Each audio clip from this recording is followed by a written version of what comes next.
The webinar that I'm hosting today is all about becoming a private lender and lending and investing in real estate by being a lender. I'm going to go into a few details here. On the title slide, you can see that the returns that we're showing are 6 to 12% returns, and I'll talk a little bit about the type of lending that you guys can do, the risk, and what kind of interest rates you guys can be looking at based on those lending parameters. I'll get started here. So first of all, I want to talk a little bit about what's been happening in the mortgage industry and how things have played out.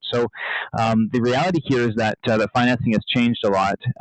We used to have the good old days, which I talk a lot about. I've been a broker for almost 13 years now, and back in the day, getting a mortgage was something along the lines of this: if you had a pulse, you can get a mortgage.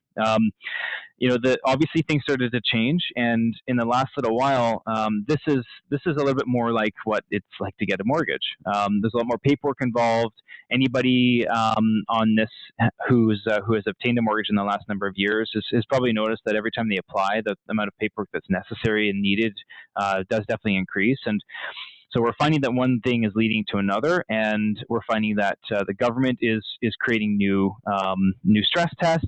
They're actually auditing all of the banks to ensure that people are qualifying based on their income, not based off of their down payment, not based off of their credit.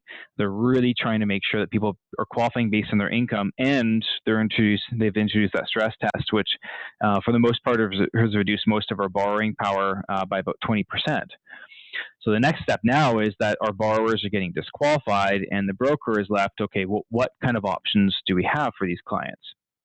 So what's been happening is we've been looking more to private lending. So when we look at being a private lender, there's a lot of different options and availability that's open to you as a private lender. First of all, we do deposit loans quite a bit. This is a little bit more of a short-term in and out. Myself, I've done about 15 or so deposit loans in the last 3 years. A deposit loan would be something where somebody is purchasing a property and they have their equity all tied up in their existing residence.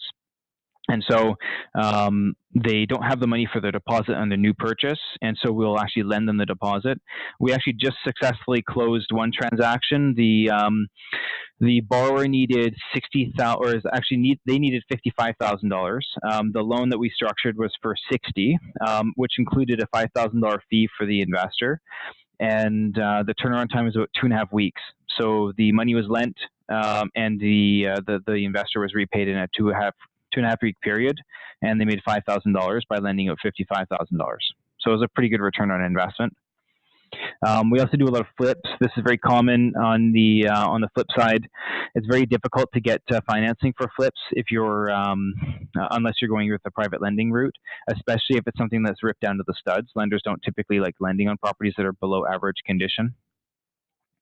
Developments, that's another area that a lot of the banks have really pulled down on.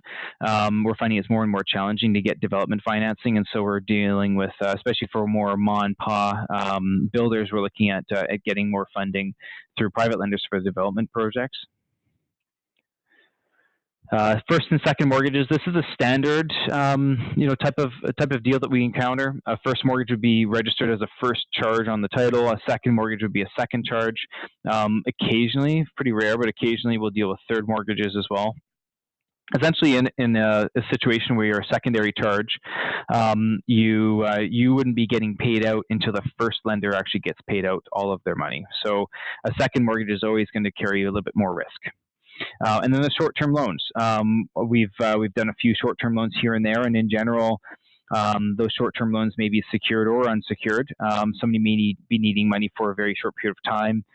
This could be some scenario where I just got an email actually 2 days ago. A client had an approval from a bank, or he thought he did, and then the broker told him 2 days before, or I think it was 5 days before closing, that actually the bank had reviewed a document and doesn't like it, and that bank is not going to provide them funding. And it's very difficult and challenging to get a full bank approval within that short timeline. And so we might be looking at getting a private loan set up and then repaying off that private loan once we've been able to establish a new lender to pay them out.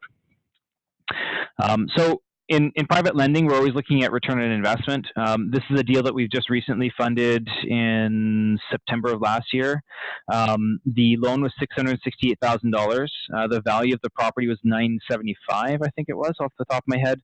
So we're financing only about 67% of the value of the property. The interest rate was 9%, and there's a 3.5% lender fee. It was only a one-year term, so the ROI on this deal was 12.5% for the investor. I actually expect the ROI to perhaps even be higher than this for this particular transaction. The reason that we did this deal with a private lender is that the clients were in a rent-to-own, and their finances were not strong enough for them to get out of the rent-to-own and actually get into a regular mortgage. And in order to close on it, because the property value had gone up a few $100,000, we had to get a private lender to finance it. I was always a little concerned that the clients may not be able to actually afford the payments for this mortgage on a long-term basis, and that's why we set it up with a higher fee and a lower interest rate, given the risk of the deal. That way, if the clients do pay out the investor a little early before the 1 year, the ROI is actually higher. In this case, let's say that the borrower paid the lender out in 6 months. This would mean that the ROI would actually have been 3.5% higher, because that 3.5% lender fee, the ROI on it, the return on investment on an annual basis, if they pay you out in 6 months, is actually 7%, not 3.5%. Because that means that technically you could do another deal identical to this and make your 3.5% lender fee again. So we like deals like this where there's a clear exit strategy. Again, with this particular deal, I'm still a little nervous that clients may not be able to afford payments, but we advise the investor going in that this was going to be a higher risk deal, that the clients may end up needing to sell the home. There may be a situation where they may not be able to afford a payment for a month or two while they're selling the home, if they get to that stage. And because the return on investment for a first mortgage was quite high on this deal, the investor was happy doing that. I'll go through some more examples here. So deposit loans, I mentioned this earlier. If the borrower's equity is tied up in the home that's for sale, these are usually short term, usually about 6 to 12 weeks. The cost or fee usually is about $1,000 per 15 grand lent out. So if you're lending out about $30,000, then usually the investor gets about $2,000 as a fee for that. And then this is the deal that we just recently funded, which is $60,000 with a 2.5 week turnaround. We've also done some flips. It's hard to get bank financing on flips, and one of the items too that I didn't mention earlier is that it's hard to get financing in an operating company name. So we have some investors who do this as a business, and doing it in an operating company allows them to get a lower tax rate than a holding company or a personal name would. The challenge is that getting financing in an operating company is very challenging. A major bank on the residential side does not do it in an operating company name. I've got one lender that might be able to do it on a case-by-case basis. And so that's a bit of a challenge.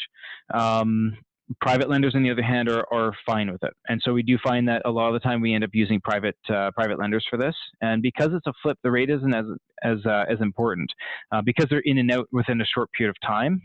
It's not as costly. We did one fairly recently. It was a small loan, $310,000, 65% financing. The rate was 7.95% to the investor and 2% lender fee to the investor, and that loan was structured as an open mortgage. It's a fairly low risk deal with investors that, or the buyers were investors that have done this a few times. So we felt pretty comfortable lending to those individuals. Development, bank financing is a lot tighter for this, and private lenders are a little bit more flexible.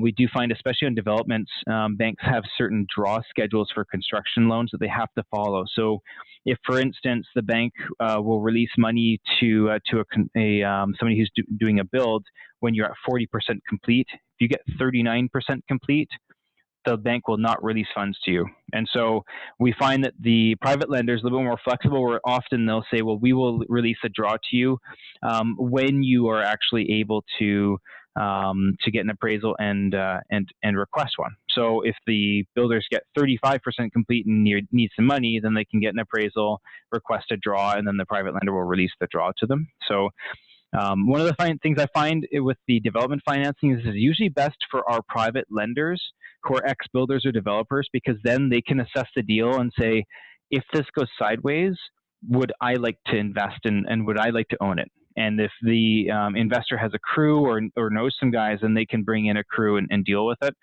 These deals can be on a larger scale too. So for some people, it's a good fit, and some people it's not.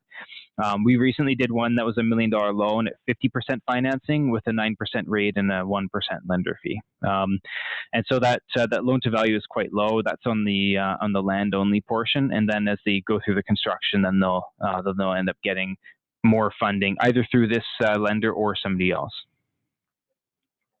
A few more examples here. First mortgages, again, these are pretty straightforward. We do a lot of bridge financing. So we have some, especially downsizers right now, people that are a little bit more, a little elderly.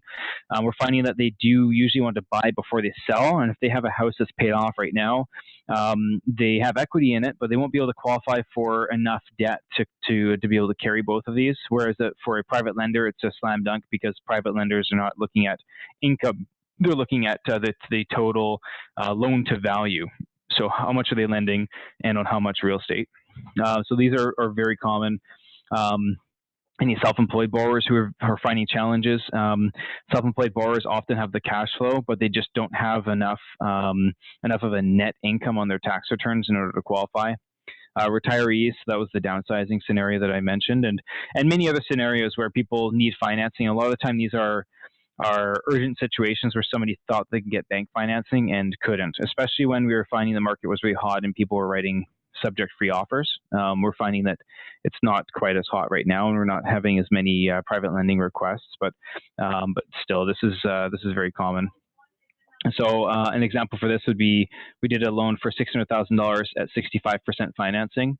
The rate was 8%, and the lender fee is 1.5%. Second mortgages, debt consolidation. We do a lot of this, paying off CRA debts. We're doing a loan, we're looking at a loan for a client right now, needing about $150,000 to pay off CRA. Business loans, we do quite a few business transactions where somebody needs money for their business, where they can't qualify for it, especially if they're starting up a new business. Very challenging for you to get funding to start up a new business. So we do a lot of second mortgages. A lot of the time, the second mortgages can make sense if the first mortgage is at a really low interest rate and they have, let's say, a $500,000 mortgage with a major bank at a low rate, and they're looking for maybe $100,000 on a second mortgage rate. Even though the second mortgage rate will be much higher, the average interest rate over the first and second will be much smaller than redoing the whole first mortgage with another lender. So this is a loan that we're putting together for $150,000. Actually, I think we did this 2 months ago. $150,000, 58% financing, 11% rate with a 2% lender fee. And then short-term loans, which I'm going to say we don't do a lot of. A lot of our investors are not super keen on these because it's what we call hard money lending. It's riskier, and often they're unsecured. Not always, but often they're unsecured. These could be for emergency funding for business, for renovations, for flips, joint ventures, and things like that. And in general, the last one that we did was $20,000, and the rate was 25% with a 2% lender fee. So these are typically much higher interest rates, and something, again, that we don't do a lot of. This is only for a very small handful of our private lenders who are keen on doing the high risk, high reward type of deals. And because the amounts are usually quite small, we don't usually find that it's worth all the time of reviewing everything because the risk is higher, but yet the amount is smaller. It usually isn't a really good return on investment from the lender's perspective because of their time. So underwriting. I'm going to talk a little bit about how a private loan is underwritten and how we assess risk. So during underwriting, the major key here is the property, location, type, and loan to value. The property is the most important piece of the whole puzzle. Then we have the exit strategy, which is an important key, but not quite as important as property. And then we have the borrower. So if we were to look at a major bank or lender, this would almost be flipped the other way around. The borrower is the major key. So the easiest way I can explain the difference between bank financing and private lending is that when you're getting a mortgage through a bank, the bank wants to ensure that you have the lowest risk of defaulting, because even if you're putting 50 or 60% down, they'll still be getting an audit from the government, so you still need to answer to the government as to why a loan went sideways if it did, or if they just had a random audit.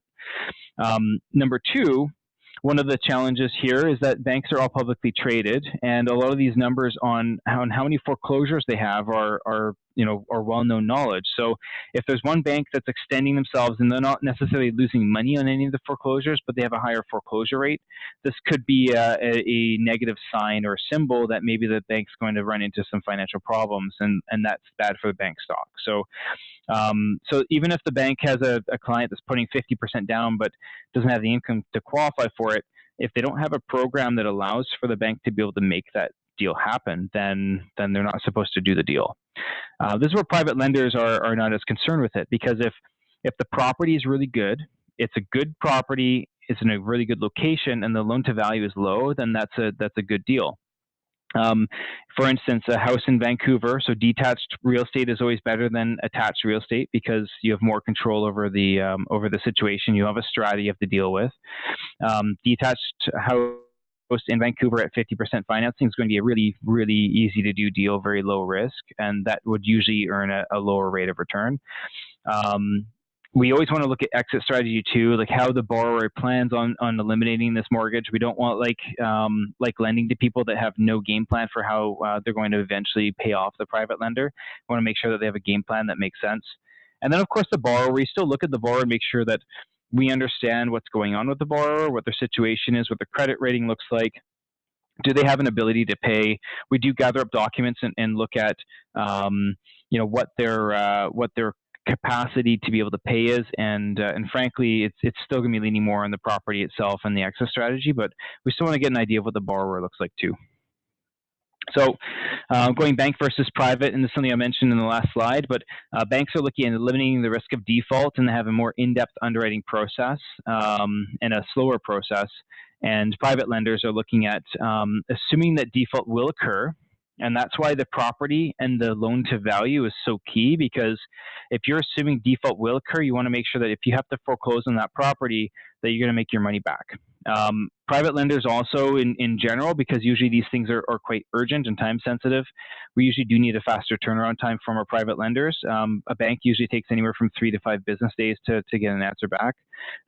Usually with private lending, because the situation is usually fairly urgent, usually we're looking for turnaround times of 1 to max 2 days, usually to be able to get an answer back. And so we find that the private lenders that give us a yes or a no quicker are the ones that usually get fed more of our deals. So this is getting set up with us.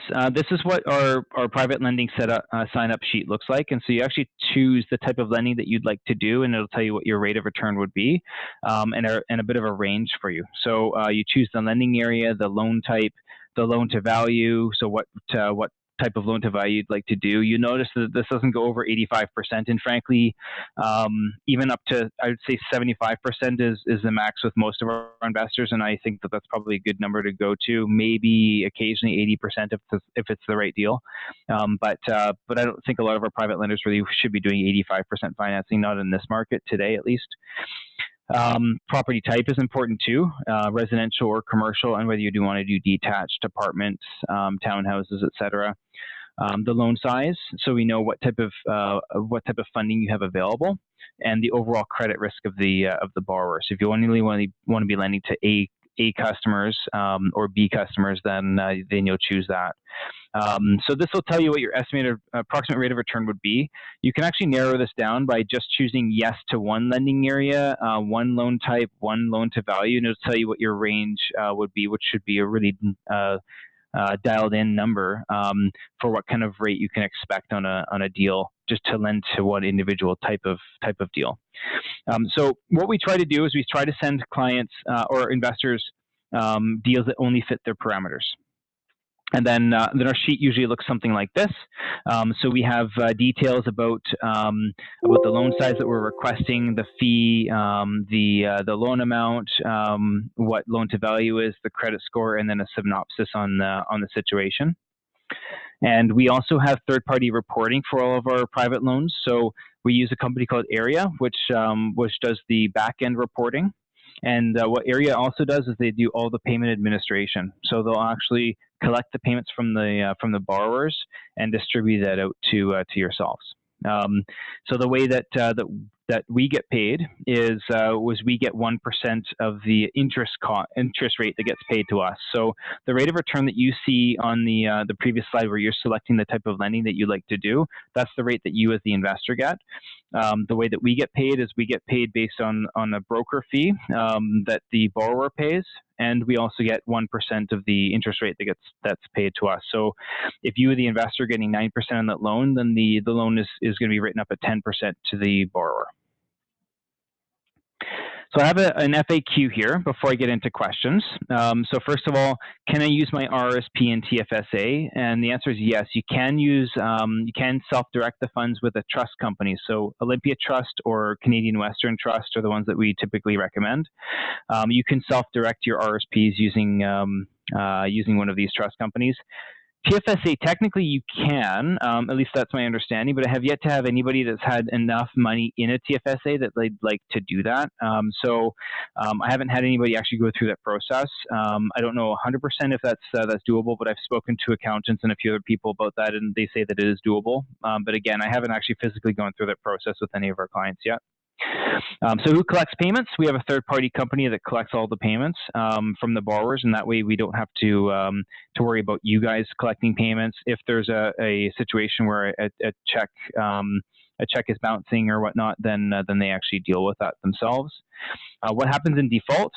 So we work with you to collect. So first of all, the third-party company is the first step. They're the ones who work with the borrowers and try and collect and get all of that done. If that doesn't work, then they call me and they say, Kyle, this person isn't paying. That's where we go out and we say, okay, customer, is there something going on? What's the situation? Give me some more details, and work with them. The third stage after that, if that's not successful, is connecting you with the legal team to help you go through the foreclosure process and make sure that you're doing what you need to do. This is the stage where we have to sit back and let the professionals do their thing, which is the lawyers. And we do have more information on this in our package about the process of going through foreclosure.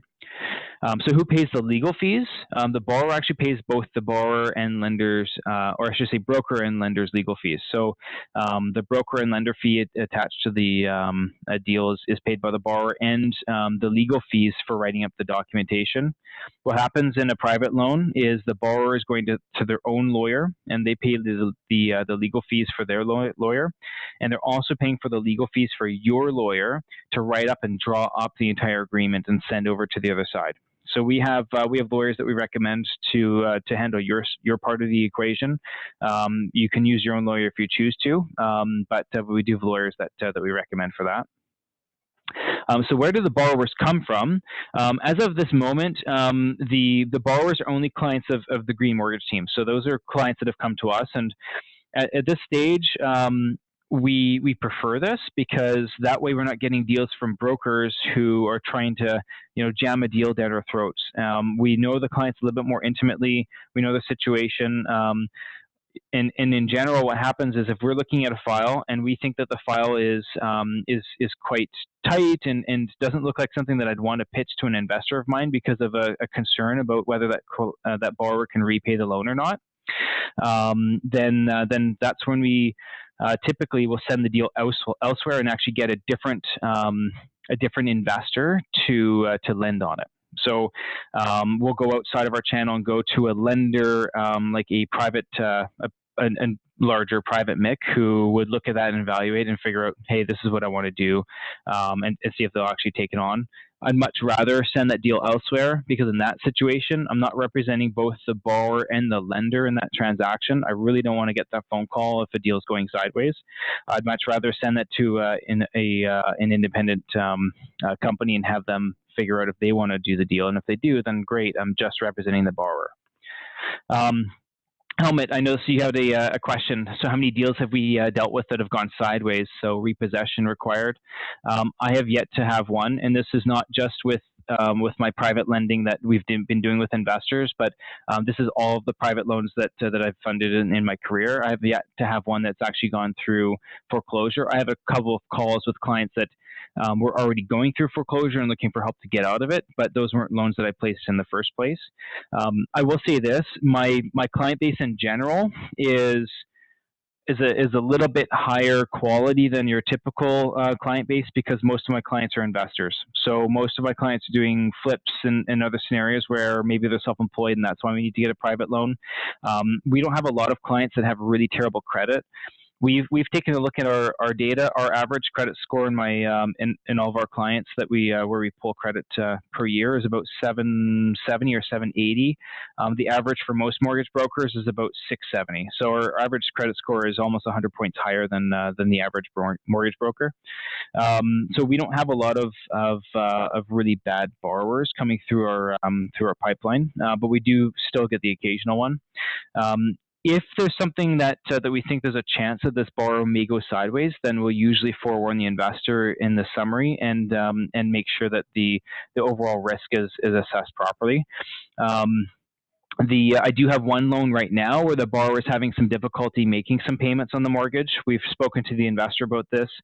We had one payment get added to the principal balance, and the borrower paid for my investor's legal fees to draw up that agreement and have that written up. There is a lot of equity in the home, and so the investor's not too concerned about it, but in certain cases, the investor may need to be a little bit flexible, and I wouldn't recommend doing a deal where you need that income coming in from the borrower every single month to service your own money. So if you borrowed all of the down payment or all of the money from a line of credit to fund it, and you can't service that line of credit with your own income, you're requiring the borrower to be able to serve the borrower's payments to service that line of credit. I'd say maybe this isn't the right fit for you. But just in the event that something happens and you can't, they're not paying you, and therefore you can't afford to pay your line of credit. So there are situations that may come up. So how quick do you need to be? In general, we're looking for about 1 to 2 days to approve a file and say, yes, I'm interested in doing that. We drop the commitment letter and send it to you for review, and then send that over to the borrowers to sign off on it. And then we usually need the mortgage to fund within about 1 to 2 weeks in general. Some of them are a longer timeline than this, but oftentimes they need to fund within about 1 to 2 weeks after that. So usually these are pretty quick turnarounds. So next steps, if you wanted to become a private investor with us, you'd review the package that we'll send over to you and sign up. That's where there's 3 documents in there. One is an explanation about the process and how the process works. The second one's a little bit more of an in-depth a non-disclosure agreement that goes into detail about how exactly how we work. And obviously we're using a lot of sensitive data, and we need to make sure that the information is not shared with anybody else other than for just your own eyes. You'll pick your own comfort level, and then you'll start to receive deals as they come in. And this is my team, and this is who we are. So I'll open up for some questions now. If anybody has any questions, maybe just type up your question to the group chat here, and then I'd be happy to answer. And if there's no questions, then anybody who has any further items they'd like to